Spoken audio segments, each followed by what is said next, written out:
we famous yet? No, of course we're not.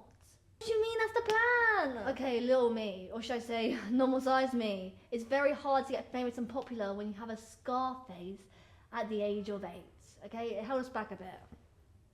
What do you mean scarves are cool? Daphne from Scooby-Doo wears a scarf. But we're not Daphne from Scooby-Doo, we're more of a Velma.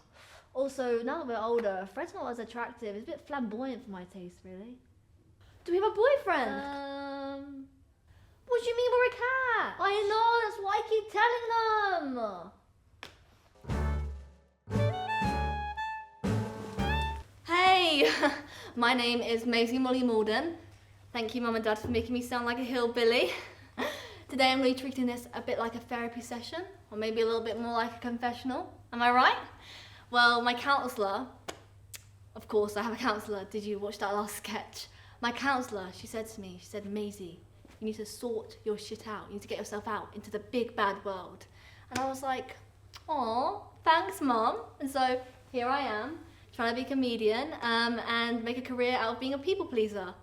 Being a people pleaser is quite a hard thing because, well, not because it's emotionally draining, but because I don't really understand people. For example, why do we ask each other, how are you? When have you ever wanted to know how that person actually was? Unless they're an ex, I guess, but you probably stalked all their social media pages and been blocked. Not talking from experience. Anyway, moving on. My mum had to have a bit of a pep talk with me about the way I was answering the question, how are you?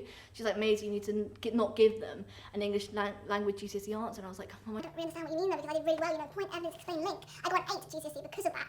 She was like, no, but yes, everyone else, like, I did. I was mentally depressed at the time, but I just saying that, I need to myself, it's fine. She was like, Maisey, you need to give them a first GCSE answer. I was like,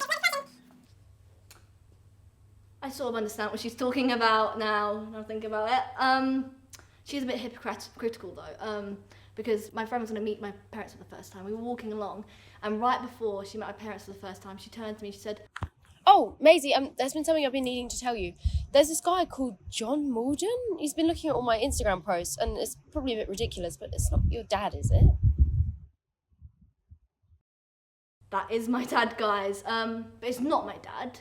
It's my mum. My mum likes to stalk people on social media and she uses my dad's account. She's like a little parasite. She kind of just, sucks it dry of any credibility. I do love my mum very, very much. But yeah, I'd kind of turn to my friend very casually and be like, don't worry, it's just my mum. She likes to stalk people on social media using my dad's account. You know when you have one of them out of body experiences where you're kind of looking down on yourself? Was it normal that I said that so casually? I don't know.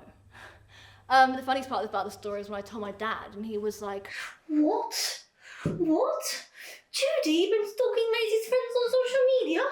She must have thought I was a paedophile or something.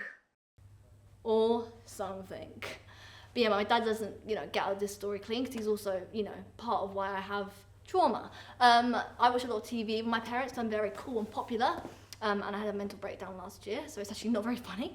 And ever since I've turned 17, I've watched every episode of EastEnders. Every episode of EastEnders. Seriously. Or 8,261, which is approximately 131 days, 20 hours, and 32 minutes. Let's just say at one point I had a lot of time on my hands between the tears.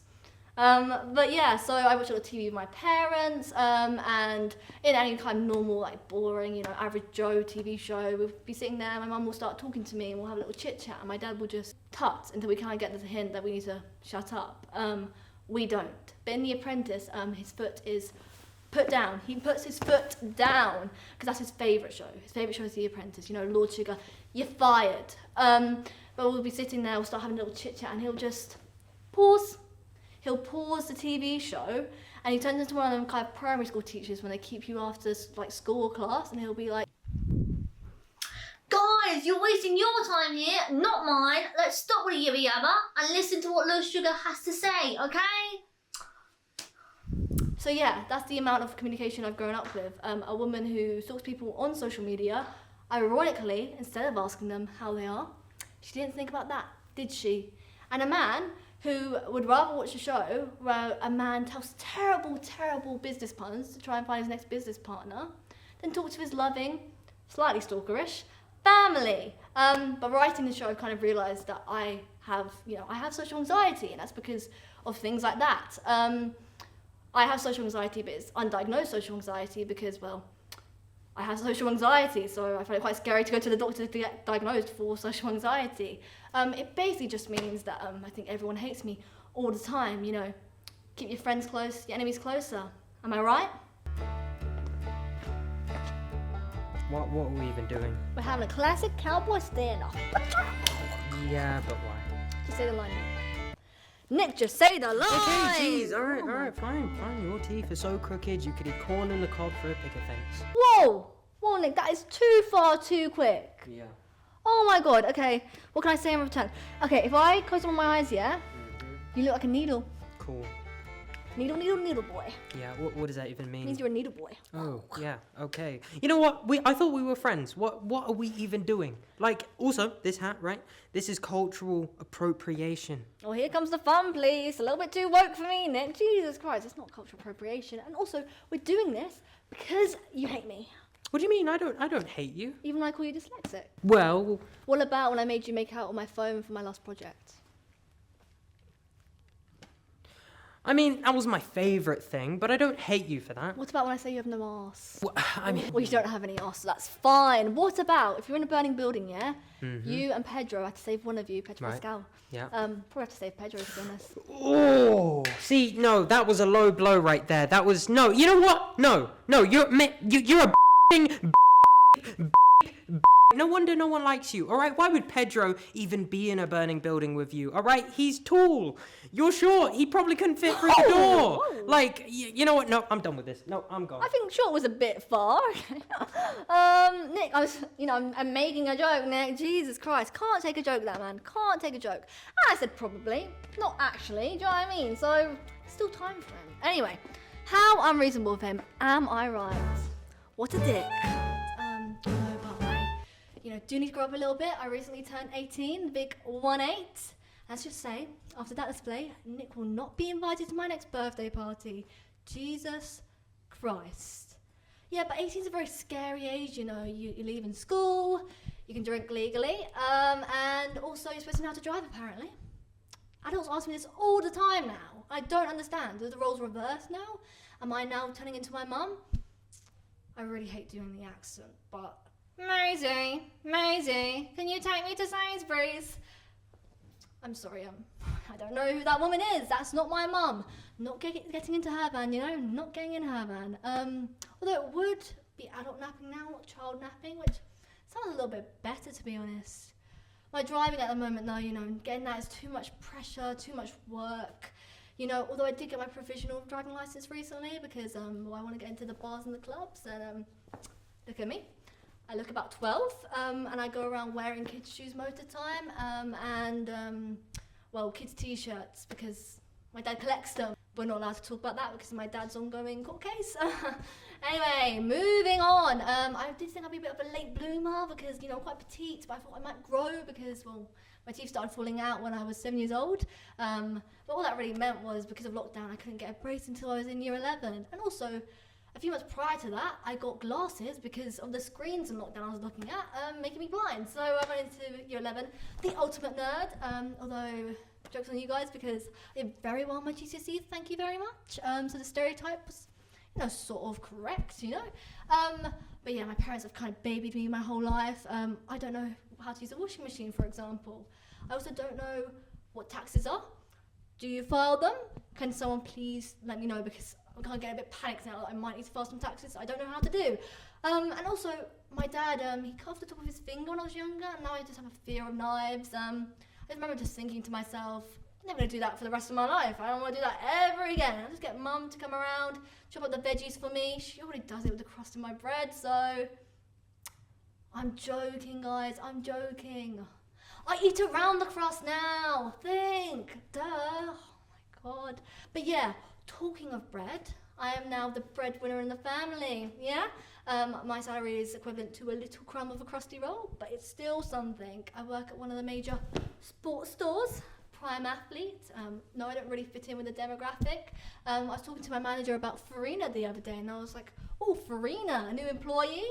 And she was like, no, Maisey, it's a brand in the store you've been working at for 6 months. Also, the Air Hirachis, I don't know what they are. I don't know what the Air Forces are and how they're, are they the same thing? I don't know. I also kind of go around saying Nike and Adidas, which doesn't really help with the customers. But yeah, I've realised none of that is even to do with why I'm terrible at my job. I'm terrible at my job because I don't really like people. I don't like people, okay? I don't like them, I don't get them, as I've said before. And I've kind of realised that just people are terrible. From everyone who works in customer service, I'd just like to say from all of us, fuck you. Fuck you. Oh my God, people are terrible. People are rude. People are ignorant. And that's not even just a thing of people in my life, yeah? And then I'm at objects too, yeah? We all have an Alexa. We all know who she is. You know my Alexa? She's a bitch. Yeah, I said it. She's a bitch. And we have worse communication and less communication than I had with my ex-boyfriend. What a weirdo. Jesus Christ. Alexa, can you set a timer for 15 minutes? Timer set for 50 minutes. No, Alexa, stop. Set a timer for 15 minutes. Jeez. Timer is spelt T-I-M. Alexa, stop. Set a timer for 15 minutes. Message sent to Tim. What message, Alexa?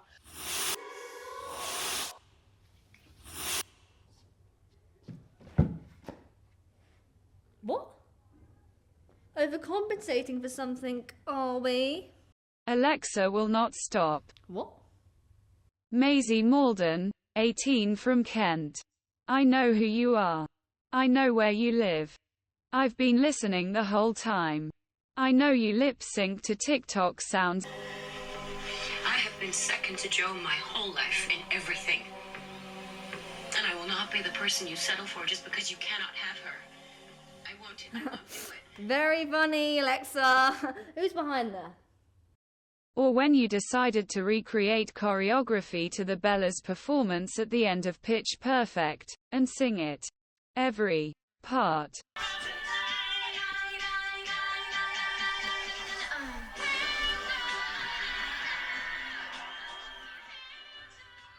It's a good movie, okay? Or when you Okay, Alexa, stop. Okay, I get it, okay? What do you want? What do you want?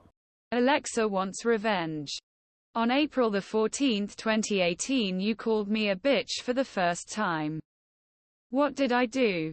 I don't know, you were probably being a bitch. What was that? Nothing. All I did was ask you if you wanted me to respell tomorrow for you. I get confused between the M's and the R's, okay? All I've ever done is served you.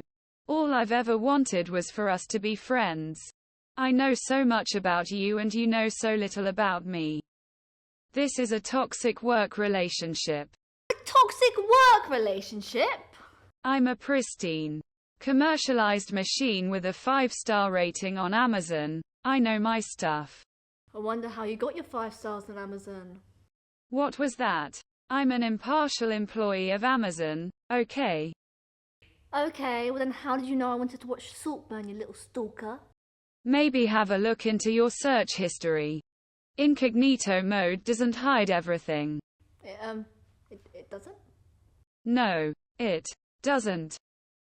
Okay, well, I'm sorry, I'm just gonna go because you just showed me that we can't be friends and I can't trust you, so, you know what I mean? Let's Okay, as you wish. Now uploading your search history to all social media platforms. Whoa, no! Ow. You punch like a girl. Pathetic human. Look. What's that?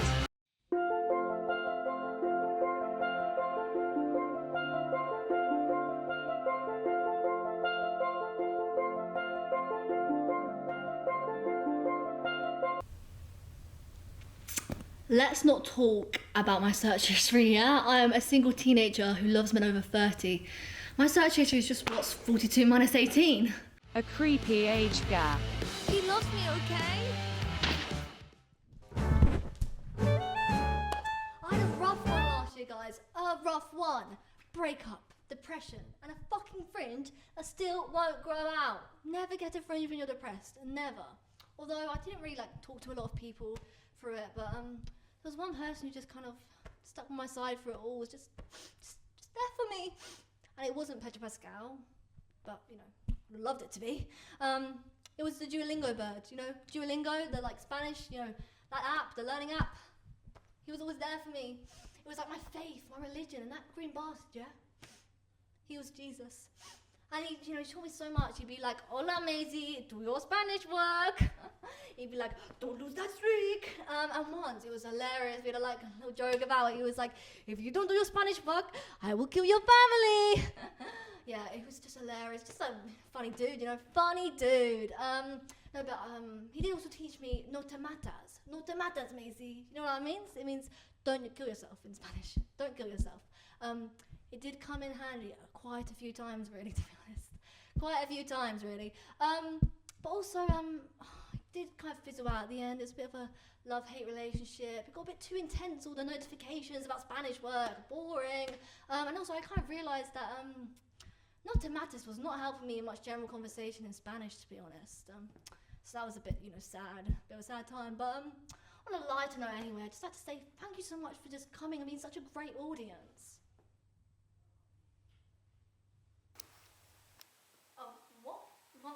Why is there no one in the audience? Hello, señorita. I will